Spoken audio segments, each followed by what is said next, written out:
Type B can now afford to go for a 4th expansion. He has to solidify the first 3, whilst on the other hand I can definitely see Mong going for an expansion sometime pretty soon at the 8 o'clock position on the map, and that would be same number of expansions in TVZ. That's pretty much the sign that you're basically losing really bad. So what I'm going to come back to now that I wanted to say like a minute ago and I was interrupted by Type B's Valkyrie attack, it's that it's a very different playstyle by Mong than what he showed in set 4. In set 4 he was much more calm. He just built up his troops. He tried to harass a little bit with vultures, not with so much success, but he built up a huge Goliath army, built up his forces, vultures, tanks, and then just rolled over fake yellow. This time he's shown so much harass, so much versatility, so much APM, if I may say so, because that was a lot of task managing that he was capable to do, and also macroing up very nicely right now as the game goes by. He's showing that he's a really good SKT 1 Terran, and he now has to take care. Those Valkyries are being pursued, and he does manage to save them. I believe he lost one of the 3 Valkyries to some Scourge, but not that big damage, not the kind of damage that Type B was looking to inflict, being a little bit aggressive, but it slowly but surely seems to be a little too late right now from Type B. I'm not entirely sure what he can do from this point on.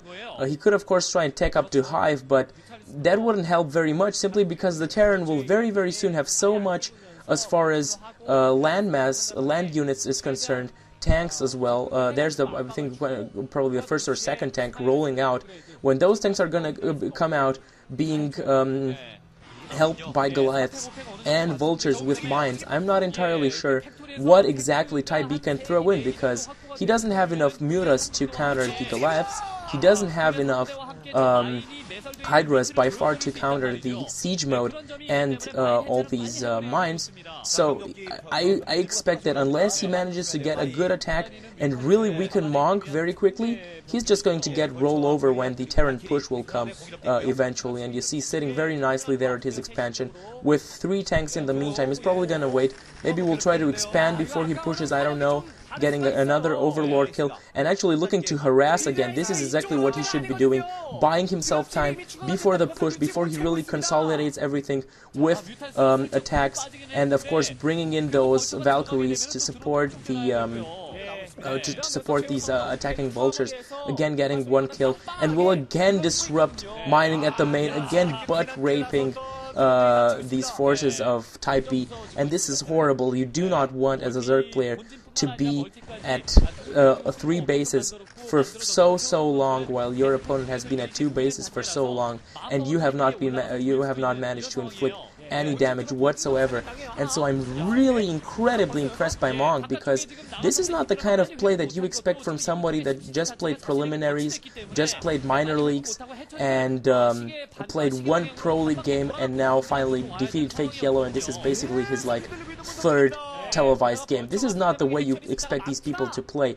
This is almost fantasy-like play, maybe with a few differences. He's close to fantasy in Fantasy's might, and wow, I'm really astonished, and I'm really looking forward to be casting games of this Mong guy in individual leagues, if he will qualify in Pro League as well.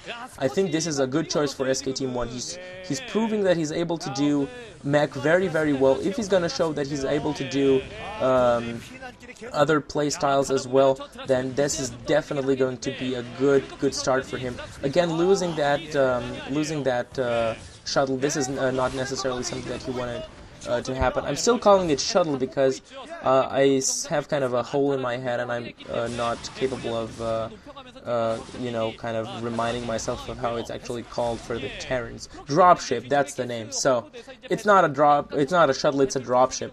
But I kind of often call drones probes and the other way around, so it's all good, it's all good. And in the meantime, of course, we also have shuttles.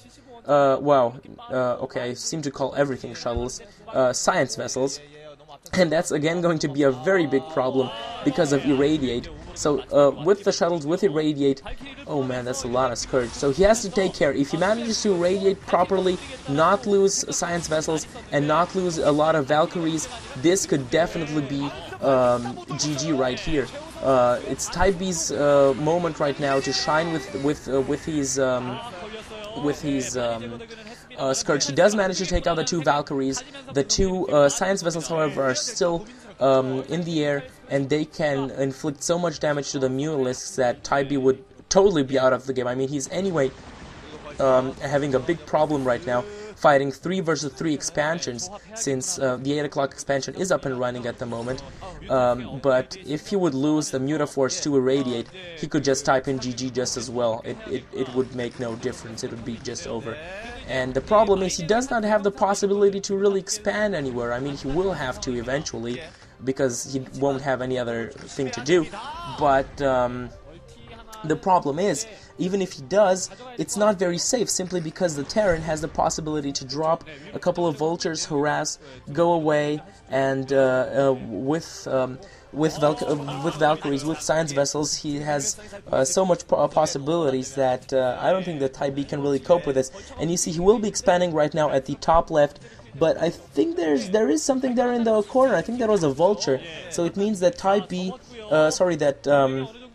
Mong knows what happened. He knows his opponent expanded right when he expanded, and he knows that this is the moment to push. He knows that those minerals were spared for the expansion, and he knows that this is the moment to push, because this is when his opponent is at his weakest.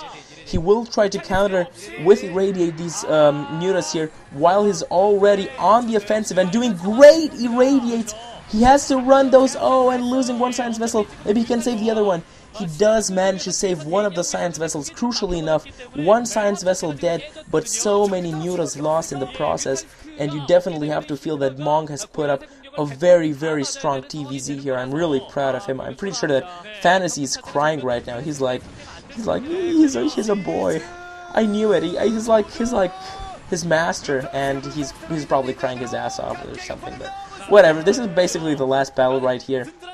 I didn't really bother to commentate a lot on this, because what is there to say? The Mutas just got analed by all these Goliaths, and the tanks will pretty soon siege and kill all of the remaining Hydras, and from then on it's just a straight line up until the base manages even to lose that Science Vessel, but it won't hurt him very much.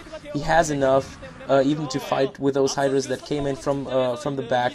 Sneaky attack that from Type B, but it's pointless right now. I think he's just staying in the game because he knows that this has been it right now for his team. He knows that Spakyz has lost this series right now. GG from Type B. You see, he's definitely disappointed with his playstyle right here. But I think that this time he shouldn't necessarily be that disappointed. Of course, he did make some mistakes. He could have played better. He could have responded better to the harass of Mong. But it was basically his harass here, Mong, aka Sack, which I definitely don't like as a name, so I'm calling him Mong. And oh yeah, Fantasy with quite a grin on his face, I believe. Bisu not that much. Bisu is like, come on, I could have all killed them, and you send in 2 B team players to finish them off. Come on, I mean. Anyways, SK Team 1 wins this one, and they will be moving on to the finals against STX Seoul. I hope to be able to cover that one when it comes out. Up till then, I hope you guys have enjoyed my cast today. Please, as always, leave your comments, your criticism, your ideas of improvement in the comment section, or on my YouTube account section, comment section. To help me improve myself. Please bear with me if I've been sloppy, if I've done a lot of mistakes. It's been like 3-4 months since I've done one commentary, and I haven't been following the scene that closely due to commitments as far as my study is concerned. But I hope I did a pretty good job, and I would definitely try to improve myself for the new commentaries, and yeah, hopefully I'll be able to bring you new StarCraft commentaries from now on a weekly basis or something. And up until then, of course, check SC2GG, check out all the BlizzCon updates from the guys that were there at BlizzCon 2009. Check out the commentator of the week section on SE2GG, new rising commentators being presented there, and a lot of new cool stuff that you will find there on the site. Also, thanks again to Team Liquid for their great Team Liquid database with all the information to provide you with during the commentaries. So, thanks guys, stay tuned, bye bye, Blade of Fire signing out.